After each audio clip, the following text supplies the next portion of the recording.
So the New York Knicks have made a roster move. They are signing PJ Tucker to a 10-day contract. People called me crazy when he got released by the Raptors, saying that I wouldn't be shocked if the Knicks pursued him, and they did.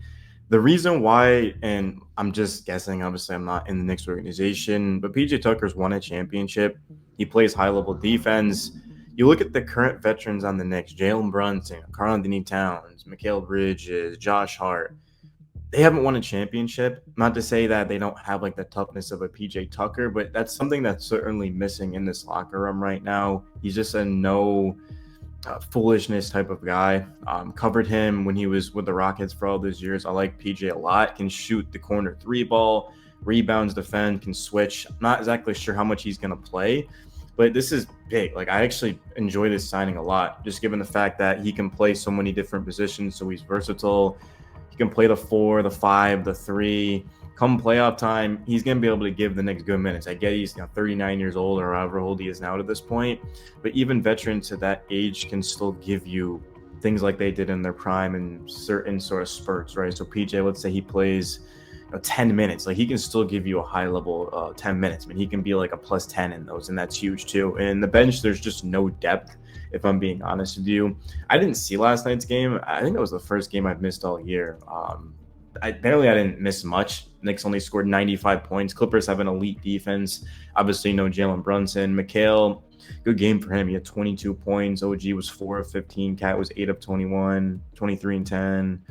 McBride, 2 of 13. Oh, my goodness. The efficiency with 38.5%. So we're not going to get into that because I didn't even watch it. But just looking at PJ, I just remember when he was with Houston, obviously he was way younger again, but he just went at the Warriors, gave them all that they could handle. In the bubble too, they asked him to play the 5, and he held his own. Shams just reported this 5 minutes ago. Let's see. Free agent PJ Tucker has agreed to sign with the New York Knicks on a 10-day contract. Sources told ESPN on Saturday night. Tucker, a 2021 NBA champion with the Milwaukee Bucks, give the Knicks an enforcer in front court depth. Tucker, 39, last played in May 2024 for the LA Clippers in their first-round series against the Dallas Mavericks, currently in his 14th NBA season. Tucker has spent time with the Clippers, Utah Jazz, and Toronto Raptors before being waived late in February. Tucker held discussions with multiple teams since being waived by the Raptors ahead of the March 1st deadline for release players to be playoff eligible. According to Second Spectrum, Tucker has made 704 corner three-pointers over the last 12 seasons, the most in the NBA during that span. A proven playoff performer on both ends of the floor, Tucker has played 104 postseason games in his career. I'm going to finish off what Shams reported, but I just want to add something. I just want to read for you guys for like 5 minutes straight. This is something that the Knicks need too, right? I mean, every team needs more shooting, but it's just having a guy that's been in the moment that can step in and produce, a guy that can come in and give you high-level minutes. You just look at the bench right now, especially, there's just no one like PJ Tucker on it. A lot of younger guy. I mean, of course, like Campaign's a veteran, but Deuce McBride and Porty when he comes back, there's really not all that much of veterans on the bench, which is why I love to see the Knicks somehow find a way to maneuver the roster to go and get a TJ Warren or to go get a Moses Brown and just to get more options on this team, because you look at the depth chart right now.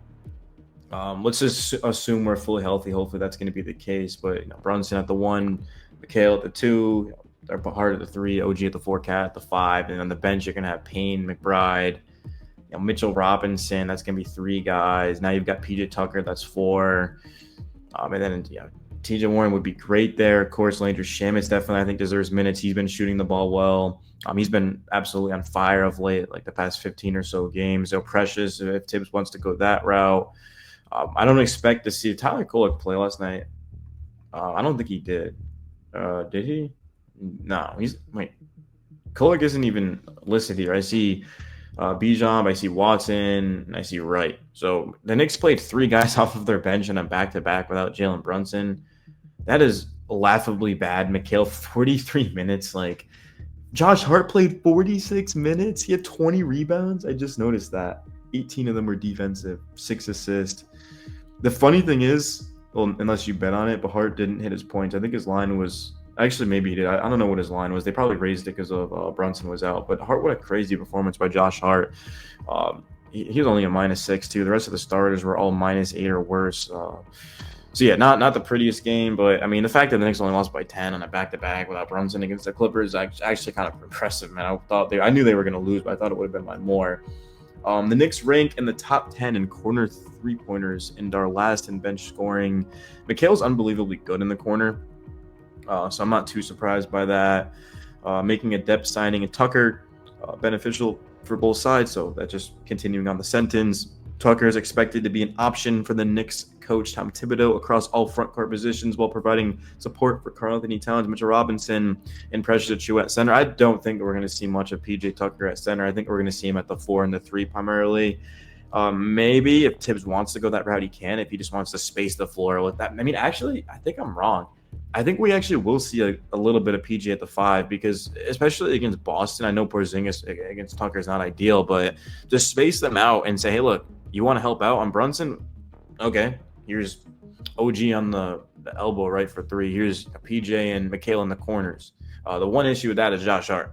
See, as much as I like Josh Hart, he's not the best shooter. Like, he's not a very good shooter at all. So that's kind of the problem is facing Boston and Cavs. They're just going to leave Josh Hart open. Hart was 1 of 4 from 3, right on cue right there. Tucker has averaged 6.6 points, 5.4 rebounds, and 1.1 steals over his career, and has shot 36.6% from three-point range. I mean, if PJ can give the Knicks 10 to 15 minutes, I don't think it's going to be every night. He's 39 years old, but if he can just come in, let's say the Knicks are in the first round against the Pistons, if he can come in a couple of those games and give 10 to 15, maybe even more minutes, that's really all you can ask for. That's good. But especially the biggest thing for PJ is just his leadership in the locker room too. Again, I don't want to say the Knicks are soft, but they just don't have like a winning player like PJ Tucker who's going to be able to, go out there and sort of make sure that these guys are doing what they need to do. And we need to have a talk about Tom Thibodeau. I mean, I really wish I had watched this game. I hate when this is the first game I haven't watched all year, so I can't speak on it, which annoys me. But I was just busy last night. But like, why is Tibbs doing this? Why, guys? It was March 7th at the time of this game, and Mikhail's playing 43 minutes off of a back-to-back. Josh Hart 46. They're not going to last in the playoffs. The Knicks might lose in the first round. Who's the Pistons still the 6th seed? First of all, the Knicks might actually drop to the 4th seed, which would put them in a first-round series against probably Indiana or Detroit. That's gonna be a coin flip, man. I really think so. I think it could go whatever way.